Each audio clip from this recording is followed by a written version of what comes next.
pamberi pedare mambo Mutasa. Zvese zvechikwadi. Zvese zvendichataura ndezvechikwadi. Ndikanyepa ndichabatwa nemhosva. Ndikanyepa ndichabatwa nemhosva. Mwari ari mubatsiri wangu. Mwari ari mubatsiri wangu. Ndoti pamusoro imambo Mutasa nemakorokota enyu. Inini ndinoitwa Linda Chinyanga. Ndauya pano ndakamirira vamwe vangu tiri 6. Tauya kuburikidza nenyaya yenzvimbo yetakatenga kuna Mandisodza. Yetakatenga kuna Mandisodza ismall scale. Saka tatenga kudaro, isusu hatinozoti matengero etaita pane zvinozonetsa pamberi. Saka takabva tagara komiti. Ndiri kumira panapa ndiri chair kumirira vamwe vangu. Tagara kudaro nasamandisodza vamwe vangu vairi wanga wakutoisa mastructures. Izvozvi kunyange padai pakaendwa patori nezvidhina patocherwa foundation. Asi wakuita basa kudaro pakauya vana vakataura kuti zvese zvemuri kuita izvi siyanai nazvo, muri kumatotengesa mbanje nekuti pachauya magrade achakugredhirai nekuti baba uri kuita zviro kunze kwemutemo. Isusu takabva tadzoka kuna Samandisodza. Samandisodza tikatodaidza meeting, Samandisodza ndo zvekutaurika. Akati hai zvokunyeperwa chichichi, asi haana kutitora pamwepo nevana kuti tionesane kuti toita way forward. Akati ndine matsamba endiri kugadzirisa ndozodidi vatambonyarara. Tiva tagara futi other meeting muna November. Ndiyo last meeting yetakagara. Tikati Samandisodza chigadzirisai zvino noti nguva yareba. From 2022 kusvika zvino izvi hapana chinhu chatidadini chabuda, toita sei? Akati aiwa no, ndiri kumirira munhu uri kuda kubva kuHarare muna December. Munhu uyu haana kuuya, haana feedback yaakazombotipa. Isusu tatamboronga takamboya kwaChangamire, takumbira Changamire kumuonesa nyaya yedu kuti toita sei. Changamire vati aiwa taisa munhu mambo Mutasa as a house takakumbira mukana wekuti titaure naye, vatitaura zvekuita. Tiwa tadzoka tikati aiwa Samandisodza hatina kuonana naye, toda kuti tidzoke tionane naye paground titaurirane naye. Tiwa tadzoka, tiwa tataura, tiwa tamutaura kuti aiwa Samandisodza nyaya iri kutenderera, isusu takutsvaga mediator. Asi mediator yedu tichatsvagani mambo nekuti hamutongwindi sabhuku, hamutongwindi ndishi. Saka takuda kuuya kunoku ndofonera Samandisodza, haapiki foni. Timutaura kuti nyaya yedu yatakuda kudini takuenda mberi. Saka takaona kuti izvi zvingatonetsa nekuti makore arudini ari kupindana. Saka takazouya kunoku, ndiyo nyaya yedu kuti tinyatsozwisisa kuti zvetakatenga land tichasvika papi, paine vanhu vari kuti hamuwaki magrade achauya. Tinawo mapapers edu etinawo emabhadhariro etakaita naye tichiwirira.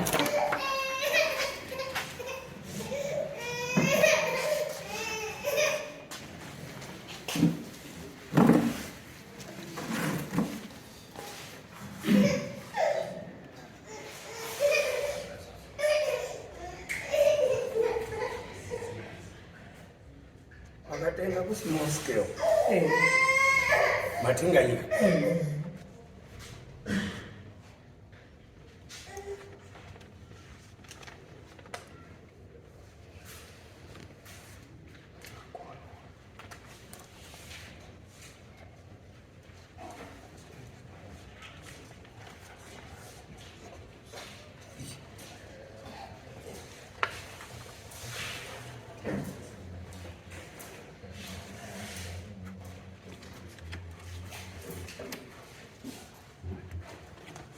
Alright, Samandisodza, sungai itu.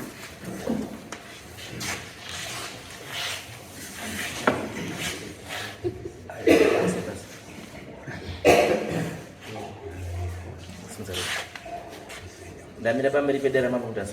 Ndamira pamberi pedare ramambo Mutasa. Zvese zvechikwadi. Zvese zvandichataura ndezvechokwadi. Ndikanyepa ndichabatwa nemhosva. Ndikanyepa ndichabatwa nemhosva. Mwari ari mubatsiri wangu. Mwari ari mubatsiri wangu. Mazvita pamusoro Changamire nemakorokota enyu, dambudziko riri kuita pane ava vamiririri havasi kuti ndivo vakandipa mari. Handisi kuramba kuti vamiririre vana vavo kana kuti hanzvadzi dzavo.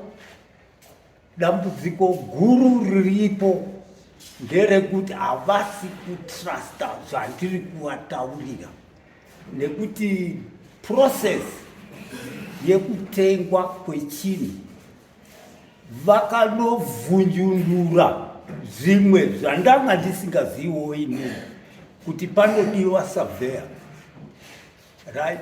Inini nemari dzatakange tatengeserana, kunyanya iwo maichinyanga mbuya wavo vakabatsira baba wangu kuti asaurayiwe munguva yehondo. Saka takachitaura sefamily, ichibva yataurwa kuti honai zvamungavaitira nehanzvadzi nevaning'ina, asi vaning'ina vakazopera kushaya vese, vangadai varipo. Ivo vanozviziva kuti takabatsirwa nekubudikidza kwambuya wakataura kuti samandisodza tizai mukuda kuuya muchibatwa pano. Kana pakatobuda mari pakatengeswa hatisi yes. Saka imi musanyanye kudhivela too much on issue yekuti takawabatsira yekuti wakazondibatsira, because dai kwakuruzi mabuda kuwabatsira mudai musina kuwabhadharisa, but the fact yekuti makawabhadharisa means makatengesa. Saka iyi yekuti anzi akazobatsira nguva yehondo hazvisina basa, because mavamatonakidza kuti you are unthankful, because maizomutengesera sei munhu akakubatsira kuti uraungori mupenyu yamuzotei. Isusu sakasamanisoda ndomuda zvinhu zviviri simple zvikapedza nguva ava vanhu ava whether angava wana wacho kana vazukuru kana vanatete kana vanani makavatengesera hongo mavatengesera chakunetsa chii. Process iri kunetsa ndeyekuti kwakadzi surveyor unofana kuuya, ende mari iri kudiwa nasurveyor yakawandisa. Ndakavataurira ngatiitei muonero pamwe kuti zvifambe. Hamusitaura chii mukati mari yakawandisa imari Wakadzivirisa wakati uri kuda 13,000 kuti agadzirise izvozvo. Bondi mari US ndio yakataura.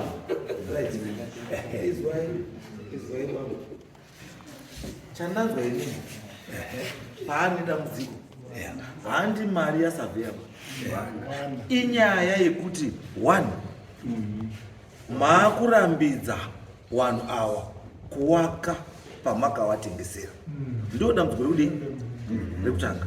Dambudziko rechipiri nderekuti imi hamuchauyi muri imi, maakutumwa vana wenyu kuti wabvise vanhu pachii panzvimbo yamakawatengesera. Hamuchadairi kana foni wakafonera. Tatibatsire kuti muone kuti pane chii, pane dambudziko racho kuti riri papi, kuti dambudziko hani mari yamuri kutaura pa. Maikwanisa kutaura nevanhu ava vari kuvaka dzimba dzavo vari panzvimbo dzavo kuti vakomana ndaita challenge yakati chandakaita ndisingazivi, because kusaziva kwenyu handi mhosva yavo, kusaziva kwenyu ndekwenyu, because in the first place pamaitengesa nzvimbo iyi iri designated imapurasi kaya andi matenga nyika kaya anditi ane matitle deeds kaya right. Hamuzvizivi here imi kana muda kutengesa land yakadai you apply for subdivision apo chokwadi chakamira right.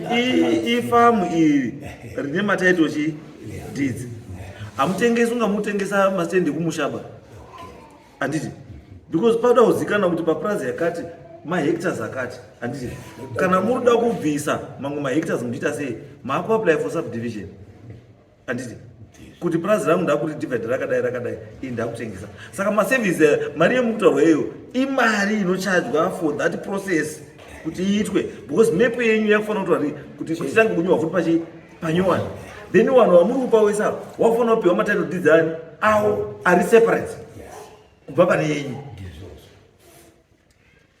Saka that process iyoyo ndio yakuremerai, asi yakuremerai the method yamakuda kushandisa kuti zvikurerukirei ndio iri wrong, inovhaenda kukutsikirirai. Ndiwo here mundizepa. Chekuta mubvunzo chekutanga prazi racho rimburirei. Yes, document ndiripo. Andire naka here. Mari? Ndimakapuwa kuzi. Aiwa zvikange yatransferiwa. Muzita mangu. Ndo zvavanoita. Zvakaitwa 1981. 82, sorry. Nemalawyers tawa.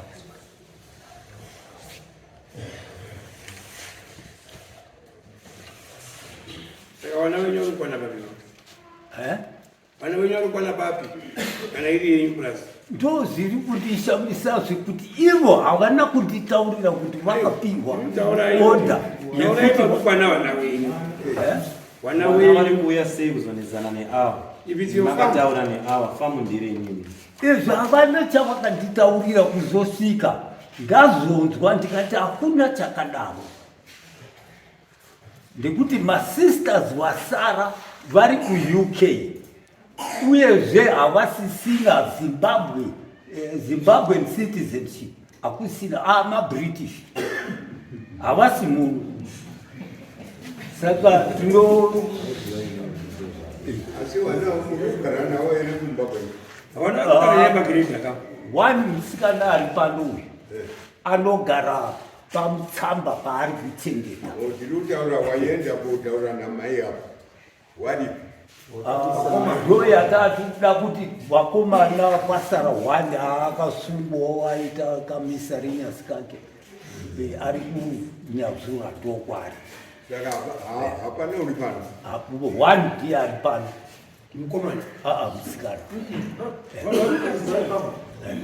Tiri kuda mwana akaenda kune awa achitaura kuti musaite zvamuri. Ndiani? Right, ndinochikumbira kuti vandimudze kuti ndiani nekuti havana vakangoti vana. Amuda iri honest. Aiwa. No, it's okay. All right. Modi.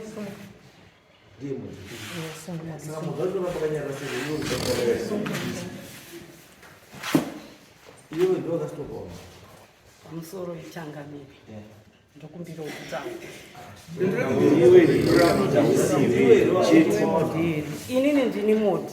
Asi maichinyanga handina kutaura nawo, asi ndinokwanisa kutaura zvimwe zvandinokwanisa kutaura. Handina maichinyanga handinombotaura nawo. Wakataura nani?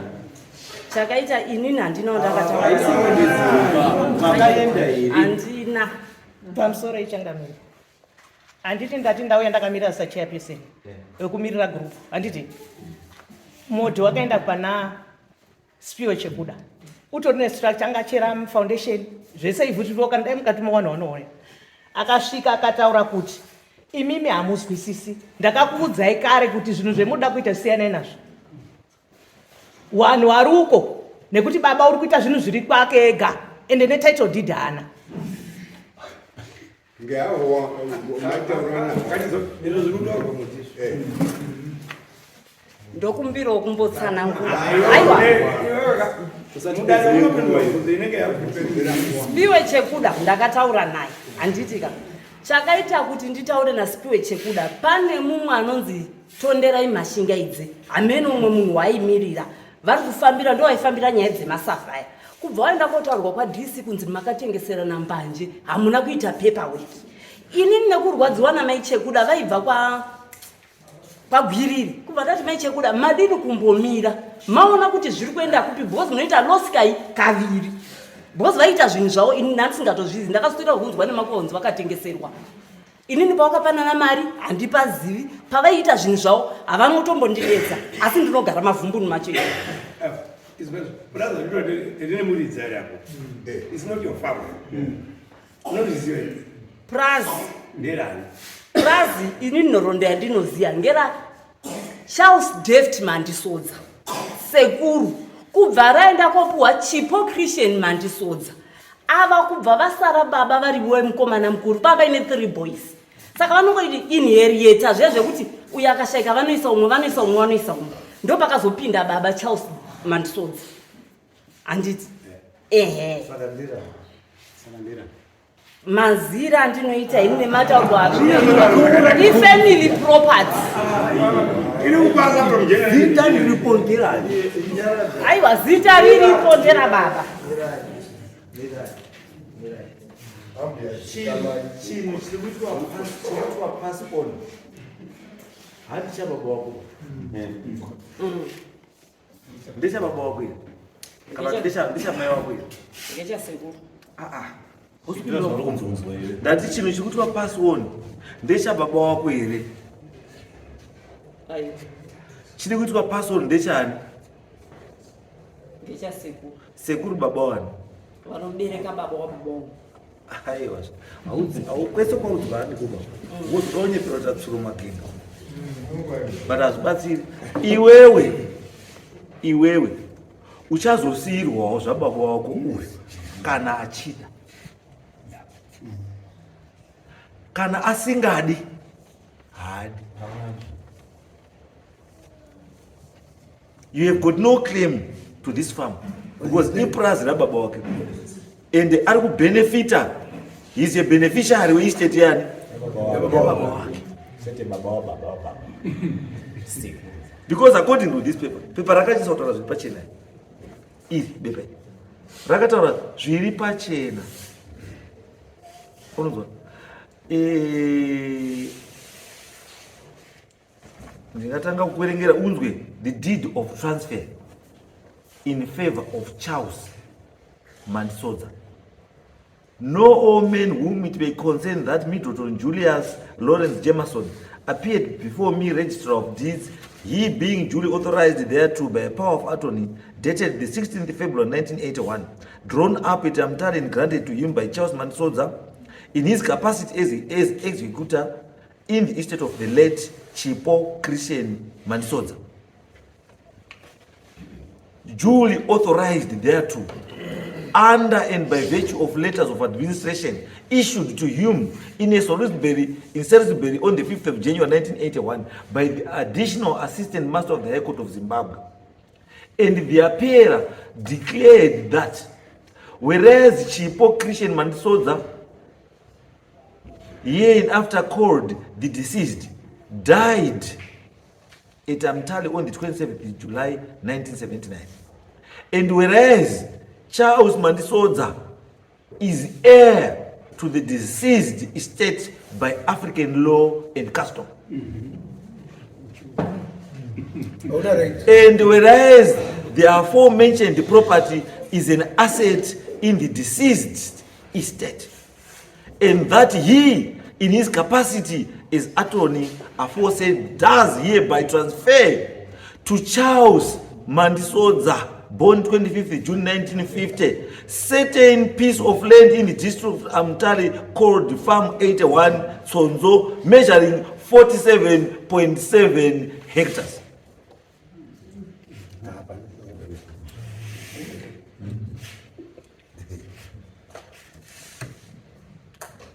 Unachima cha utara? Tisa mshona? Ngaswera. Yo, uzapinde yezosa. Chandula tobasira baba.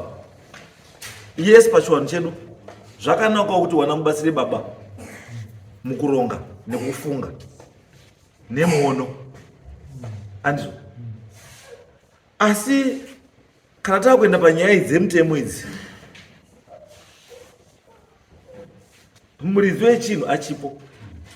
Muridzi wechinhu ndiye uyu. Anoita zvanoda nechinhu chake. Asi chinhu chakakanganisa is procedure at law. Kuti kana ndoda kudisposa chinhu ichi chine deed, title deed, ndinoita sei? Ndo pane chi? Ndo pane yako. Iyeona. Handizvo.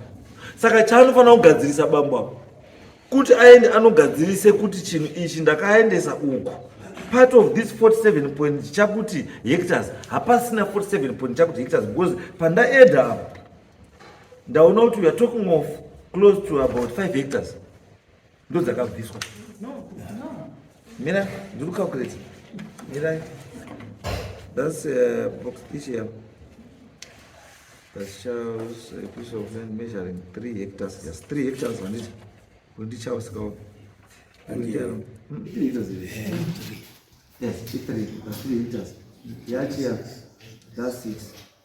Then to where Lawrence Machuana and 1 hectare. That's 7. Spiwe Chekuda and 1 hectare. 8. Tariro Kudzunga and 1 hectare. 9. Agrippa Mungira and 1 hectare. That's 10. So it means by 44. 47.4 hectares, pasara 37.4 hectares. These were estimates. Yeah, but come to my additional No, don't consider that. Tukutaura isusu kuti pa total hectarage yakanga iripo yakasubtractwa as part of my agreements araba amaketa ne1 is 10 hectares. Meaning 11 hectares. So it means kuti muprazo masara chi 36.4 hectares. Saka nyaya iripo wamandisoza haichadi hide and seek ba. Anizvo chinhu chiripo ichi ava vanhu ngavaende panzvimbo pavo pamwe pavo vaite sei. Yes. Waite zvoda kuita. Don't stop them. Asi zvamakuchiita manje ndechekuti makufanira kuenda ndaona kune lawyer renyu. Iyo ndaluisa Lawyer renyu ndiani? Luis Donica vakuda kuzviita rinyu. Ndiri kuti hawasipo baona Louis Donica. Muchawaonepi? Varipo mboni pa Weston House. Aiwa, no, it's okay. Handisi kuramba. Ndani kuti lawyer renyu. Handisi. Chandinoda kuti riite sei? Rikugaidhei. Nekukutaurirai procedure yekuti zvamada ebambo chiuyai nemadocuments akati. Then poita application for subdivision. Handitika. Then ava vanogadzirwa matitle deeds avo nechii zvese zviri pai zviri pamutemo. Asi chandiri kuti manje hamufaniri kuita makuda kuti munzwisane nevanhu. Mutoro wenyu hamufaniri kukandira kune chii kune vanhu.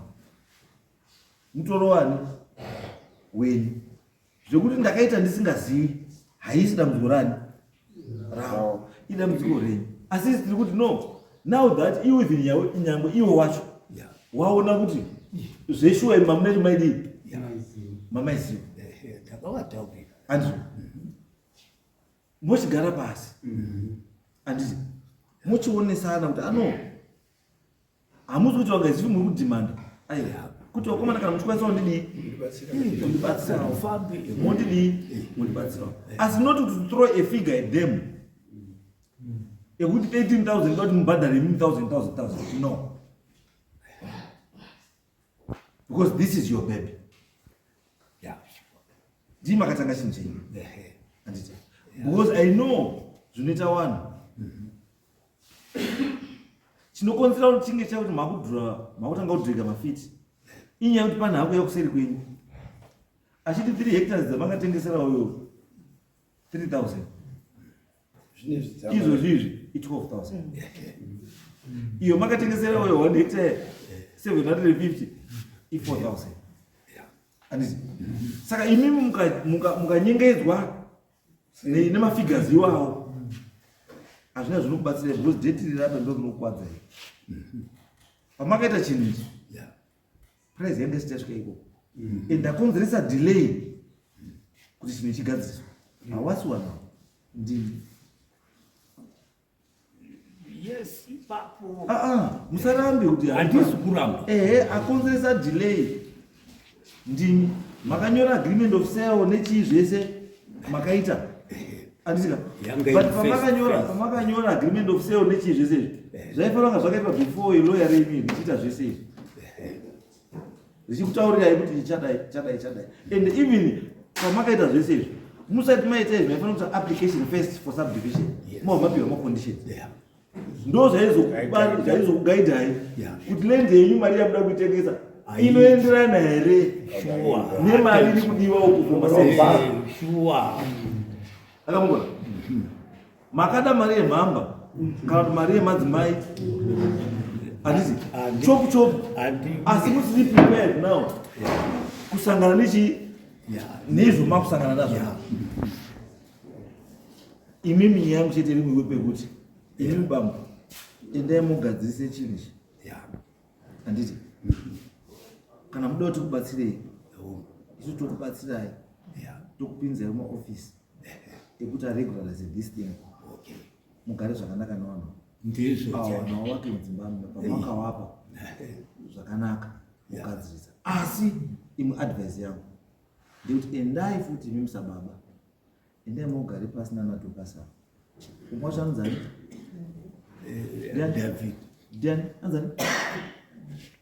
David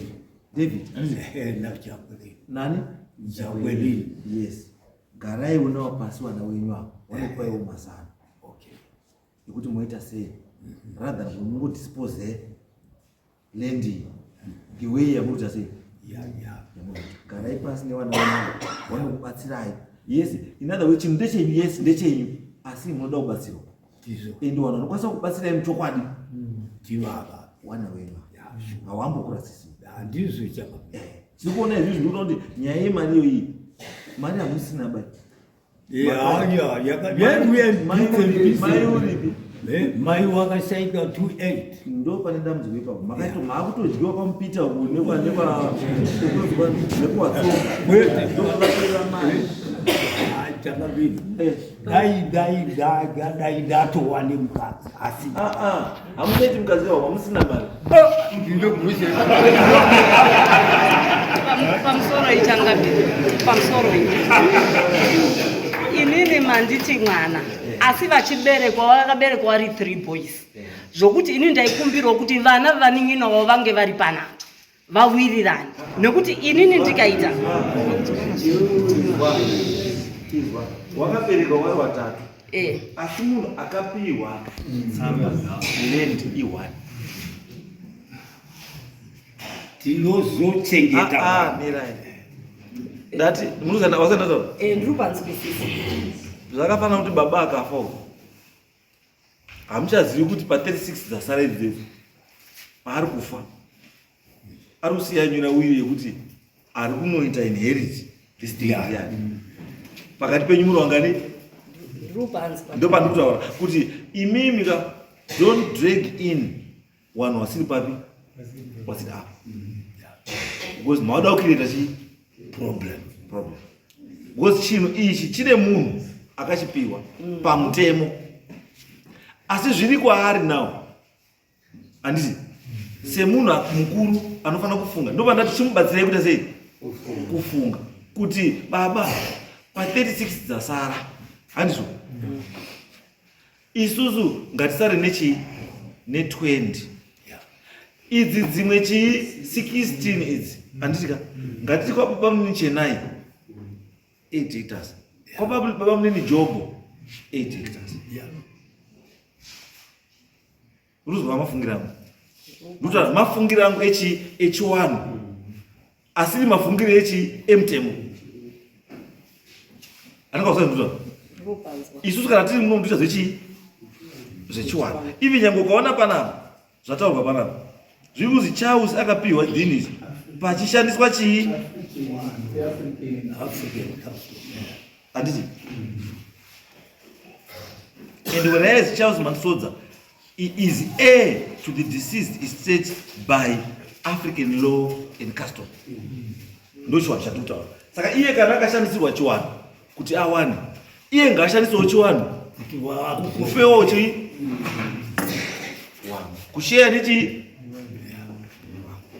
asi ndiri kuti aite izvozvo anoda imimi kuti mumubatsire anzwisise because ndazwa kuti vanenge vakazvarwa vari vatatu yes I know kuti ukazwa munhu akutaura kuti vakazvarwa vari vatatu pane vari kutopenga kuseri kwedhoo watoriko kuseri vari kutopenga kuti chinhu hachisi chake ega ndosaka ndatichitaurai nani nababa achiite zvinodii zvechiwanu Mapazwa handiti.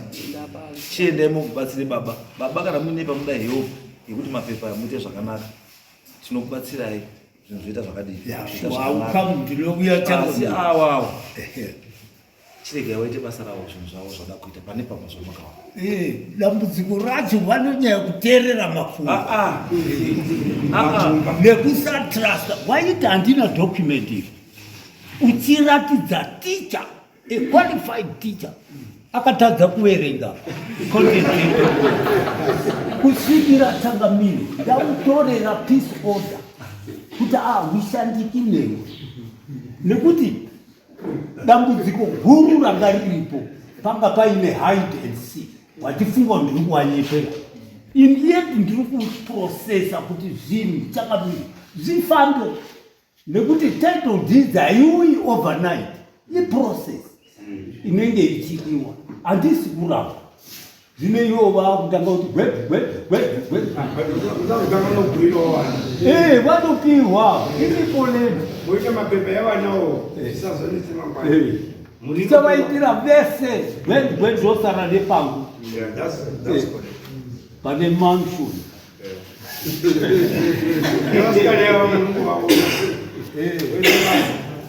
aiwa vanopihwa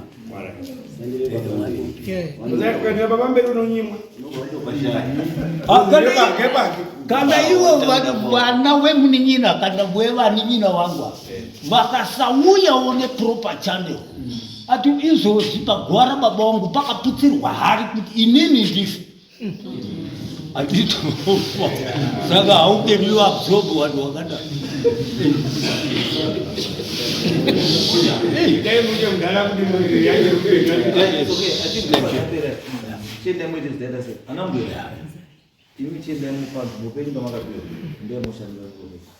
akatotema hundi